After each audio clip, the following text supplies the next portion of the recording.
लेकिन ये जो वबा है ये अल्लाह की तरफ से अजाब है। ठीक। देखिए हसनैन भाई ने पिछली दफ़ा कहा कि देखो पाकिस्तान अफेक्ट नहीं हुआ, सदका देते हैं, ये करते हैं, वो करते हैं। एक और भी अफेक्ट है पाकिस्तान का, जो कि दुनिया में बहुत कम मुल्कों का है, अच्छा। जो कि टर्की का भी अफेक्ट है। अजान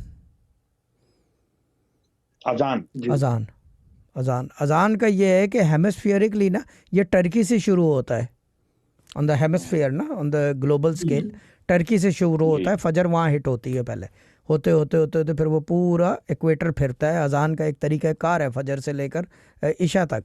नाउ द थिंग इज़ के अजान में ऐसी पावर होती है, बहुत सारी चीज़ें जो हैं वबाएं तक दब जाती हैं।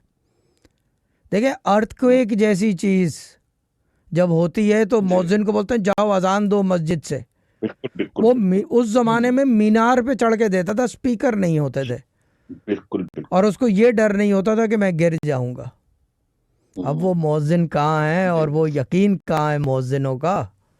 जी जी जी जी, बिल्कुल सही कहा। ये चीज़ है ना, सही। ये मसला है। पाकिस्तान जो बचा है और टर्की भी आप देखो तो इट्स नॉट दैट इतना ज़्यादा नहीं हुआ है।